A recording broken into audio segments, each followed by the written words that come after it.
tarde, pessoal, boa noite, bom dia. No final de contas, eu não sei que hora que vocês vão ver o nosso programa, mas a gente está muito feliz de ter vocês aqui e a gente está mais feliz ainda porque a gente tem hoje com a gente o seu Manuel Messias, tá? Acho que o pessoal conhece ele da Braille TD, mas ele tem uma história de vida maravilhosa que está num livro que é O Homem Sob Pressões e que a gente quer hoje falar sobre esse homem incrível que tem uma história incrível. Então vamos ouvir do seu Manuel mesmo, quem é o seu Manuel Messias e um pouco dessa história. Vamos lá, seu Manuel, conta pra gente. Cosmo, muito obrigado aí pelo convite para a entrevista. Obrigado aí aos internautas que estão assistindo, ou vão assistir. E O Homem Sob Pressões é uma história de vivência profissional. Então, tudo que foi acontecendo na minha vida profissional, eu resolvi, depois de algum tempo, contar a história profissional. Então, tem alguns acontecimentos muito importantes, e eu conto também o começo da minha infância, algumas adversidades também que eu encontrei lá no começo da minha vida. Então, seu Manuel, lá no começo, vamos começar não vamos dar muito spoiler do livro, mas vamos falar um pouco sobre a vida do senhor. O senhor teve uma infância mais difícil e conseguiu, devagarzinho, chegar ao posto que hoje ocupa de presidente da Braille TD e uma referência para as pessoas sobre pressão disbárica. Então, eu queria que o senhor contasse como foi esse começo, como foi essa transformação para a gente animar muita gente que está começando a enxergar que é possível. Conta um pouco para a gente, seu Manuel. A minha infância, até os 10 anos, eu vivi com meu pai e a convivência com ele era muito difícil. Meu pai chamava Diocleciano. Diocleciano tem nome de imperador, mas ele chegava próximo daquilo ali. Então, a gente vivia muito sobre as ordens dele, e aí, depois dos 10 anos, eu resolvi vir para São Paulo. Logo em seguida, que eu vim para São Paulo, meu pai morreu, minha mãe também morreu, e aí eu comecei a viver uma vida muito difícil. Eu não quis mais viver com meus irmãos, e aí fui procurar um destino para mim. E nessa saída para procurar um destino para mim, realmente eu não encontrei um alicerce e comecei a ter muitas dificuldades para me manter. E vivi uma vida muito difícil, morei em alguns lugares muito precários, carregava mochila nas costas, isso com 15, 16 anos, carregava a mochila nas costas e dormia em cima dela. Ali tinha tudo. Tinha minhas roupas, tinha minha toalha, tinha tudo naquela bolsa. E dormia à noite e durante o dia pegava a bolsa e começava a nova história. Em 82 eu consegui me inscrever para fazer o curso de auxiliar de enfermagem na Beneficência Portuguesa. E em 84 eu entrava como auxiliar de enfermagem no Albert Einstein. Então, realmente foi uma superação muito grande. Praticamente estava passando fome e você chegar num lugar tão alto como é o Hospital Albert Einstein. Muito legal isso. E aí, tá vendo, pessoal? No seu Manuel, a gente encontra inspiração para que a gente possa mudar a vida. E aí lá, o senhor começou a enxergar, eu não sei se foi lá, o senhor vai contar para a gente, mas o senhor começou a descobrir um pouco dos problemas disbáricos. Onde começou essa história com a pressão disbárica, tá? E conta para a gente esse caminhar até chegar a criar a Braille TD com a dona Tamami. Eu fui para o Einstein, e depois do Einstein eu queria mais, aí eu fui para o Sírio, e depois do Sírio eu fui convidado para trabalhar numa construtora com ambiente pressurizado, uma grande construtora de pontes em todo o Brasil. E eu achei interessante aquilo.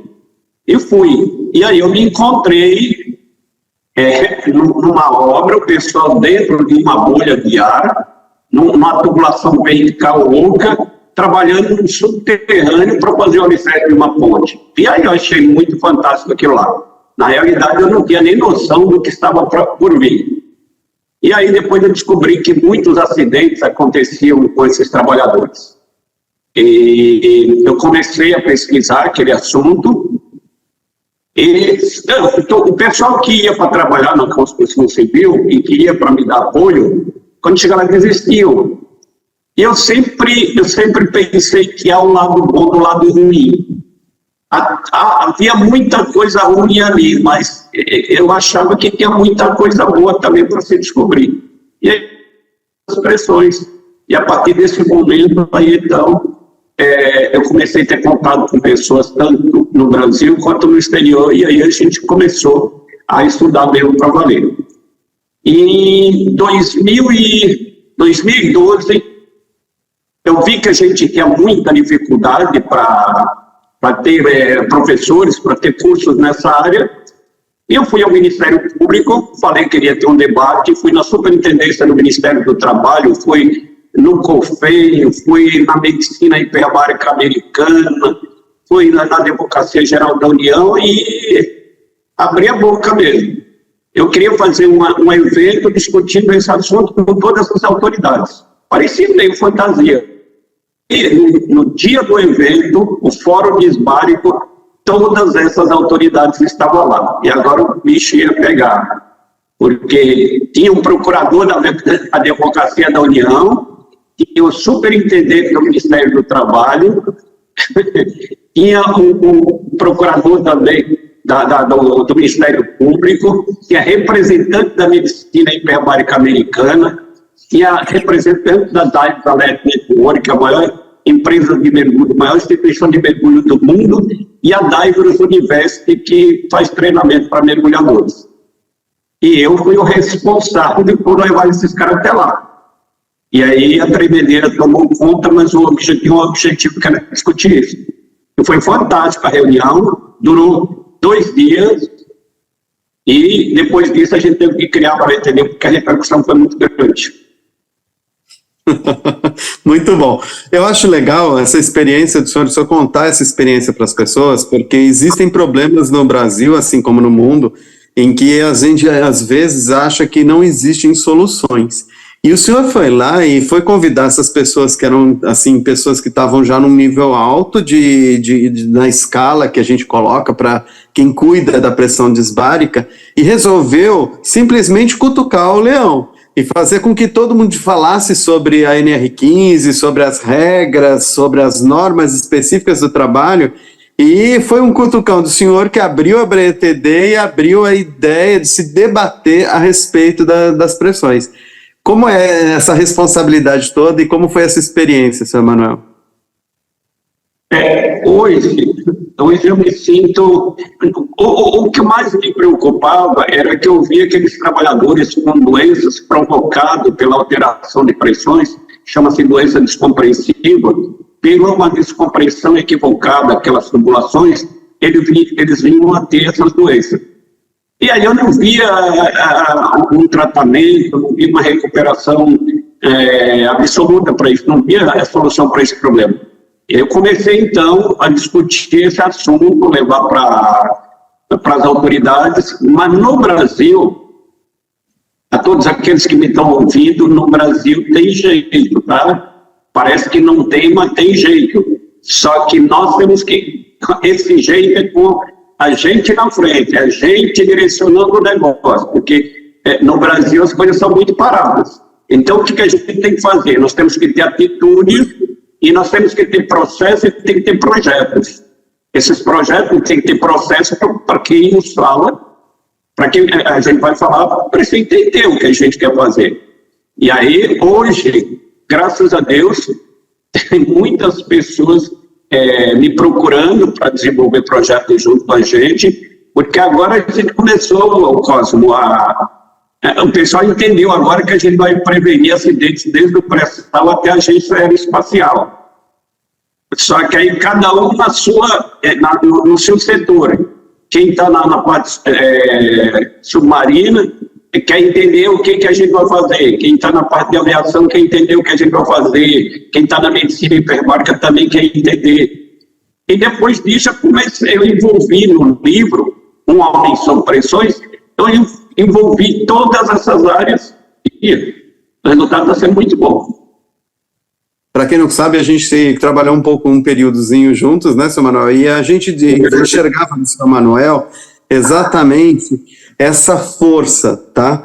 Ele é muito animado, ele acredita nas coisas e ele corre atrás.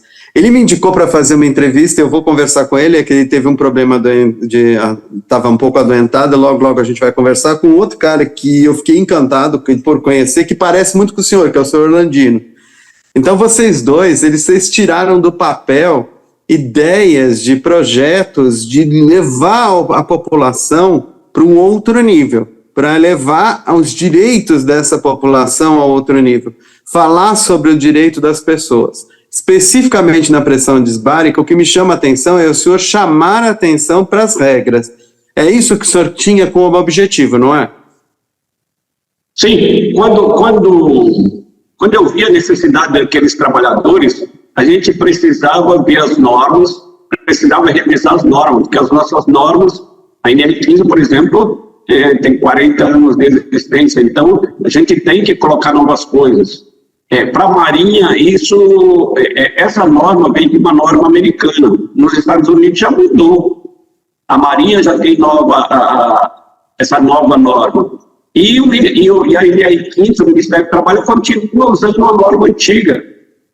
E não é possível que a gente não possa mudar isso aí. Não só a norma, mas o trabalhador ele precisa ser treinado. Esse cara, esse trabalhador, ele aprende empiricamente.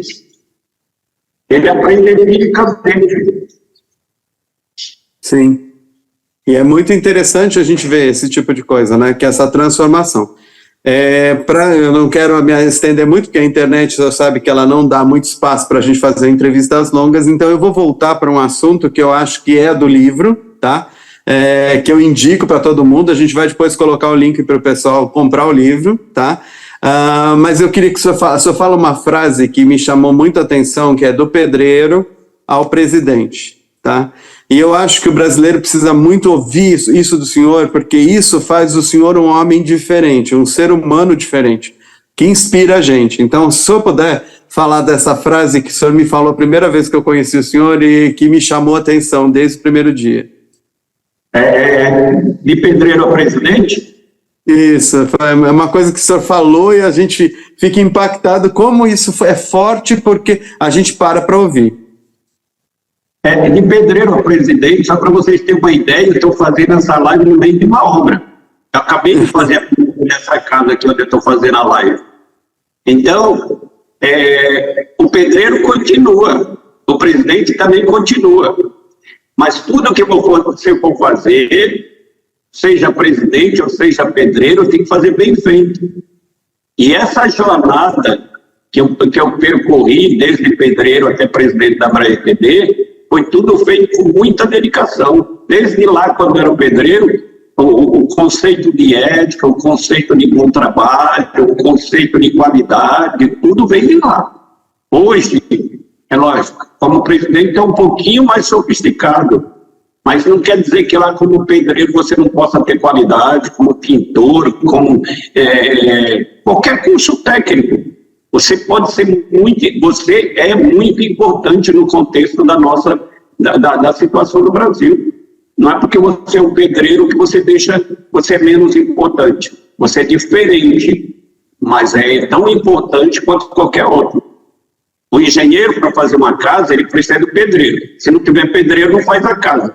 Então, precisa do projeto, mas precisa do pedreiro. Então, o pedreiro ele tem que ter treinamento. O pedreiro não aprende empiricamente, não. Para com essa história de que pedreiro é empírico. Tem Senai, tem um monte de cursos técnicos aí para você fazer. E quem quiser ser pedreiro, quem quiser ser azulejista, quiser ser qualquer, faça curso técnico. Eu acho incrível essa posição do senhor e o senhor falar disso com tanta força, porque assim, os jovens de hoje, eles às vezes, eles titubeiam, eles ficam achando que todo mundo tem que ir para um caminho, e não é. Cada um tem que seguir o seu próprio caminho, mas tem que ter o que o senhor fala, valores, tem que ter força, tem que acreditar naquilo e ser o melhor possível naquilo, né? Muitas vezes a gente fica distorcendo as coisas e, na realidade, o que a gente tem é que acreditar no que a gente é melhor. E o senhor faz isso muito bem.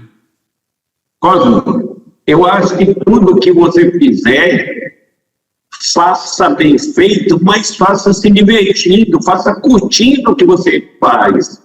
Tudo, tanto faz pedreiro como presidente, não é fácil. Nenhuma coisa é fácil, nada é fácil. Mas curta a vida fazendo isso. Por que não? Se você for um arquiteto e você não gosta de arquitetura, como você vai fazer bem uma casa? Se você for engenheiro, se você for médico, como é que você vai fazer? Precisa curtir aquilo que você faz. Indiferente do que você faz. Você tem que gostar muito daquilo. Se não gosta, muda de profissão. E se você acha que a sua empresa não é boa para você, que você é mais competente do que a sua empresa, monte a sua empresa. Então, eu acho que esse negócio da gente ficar falando, não, eu sou bom, mas estou numa empresa ruim, para com isso. Ah, não, eu tenho competência para fazer o trabalho sozinho, então faça. Entendeu? Tem medo? Parabéns, porque o medo faz parte de qualquer ser humano. E se não for o medo, você faz muita besteira.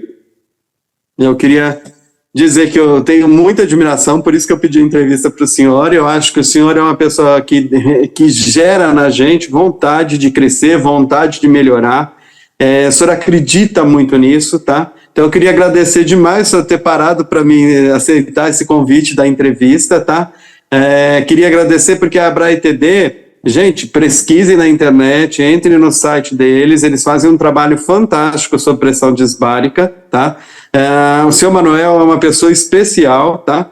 A gente faz um trabalho com ele, a gente hoje vai criar em breve o Cronovidas exatamente porque a gente se inspirou nele de falar dessas regras só que a gente não vai ficar só no disbárico, a gente vai falar de todas as regras, mas foi graças ao senhor Manuel que a gente descobriu, inclusive, que existiam normas que garantiam ao trabalhador a segurança e a medicina no trabalho. Então eu quero te agradecer muito, senhor Manuel, por ter sido inspiração para a gente descobrir que o trabalho tem regras e que elas têm leis e que precisam ser respeitadas, né? A gente entrevistou outro dia, por intermédio do senhor Paulo Irã, e ele falou das NRs também, né? Então eu queria agradecer ao senhor por ter me apresentado Paulo Irã, Orlandino, que vai falar de INCIPA nas escolas, que vocês mostraram esse universo da segurança, tá? Então, eu queria deixar livre para o senhor falar alguma coisa agora da ABRAE-TD ou do que vocês estão fazendo agora, tá? E agradecer demais por o senhor ter aceitado o convite para vir até aqui. Cosmo, muito obrigado. E a gente vai fazer agora, junto com a UPTV, um podcast falando... O nome do podcast é Sob Pressões. Então, nós vamos trazer muitos convidados. E dia 13 a 15 de setembro, nós estaremos aí em São Paulo. Eu estou em São Luís do Maranhão agora. Nós estaremos aí em São Paulo para participar como expositor da Expo Proteção. E você também é nosso convidado e você não está sabendo que eu estou guardando uma surpresa para você. Vou conversar com você, mas todos estão convidados. Um evento da Expo Proteção, 50 mil convidados, é um evento de negócio de saúde e segurança e todos poderão participar. Veja na Expo Proteção e vá nos visitar lá, será um prazer receber vocês. Muito obrigado. Eu espero que todo mundo tenha visto isso daí. A gente, mais perto, a gente vai divulgar essa exposição, tá, pessoal? E obrigado, seu Manuel. Desculpa aí ter incomodado e valeu e até a próxima. Imagina, é uma honra falar com você, cara. É uma alegria muito grande. Obrigado. Até a próxima. Falou, até a próxima. Obrigado.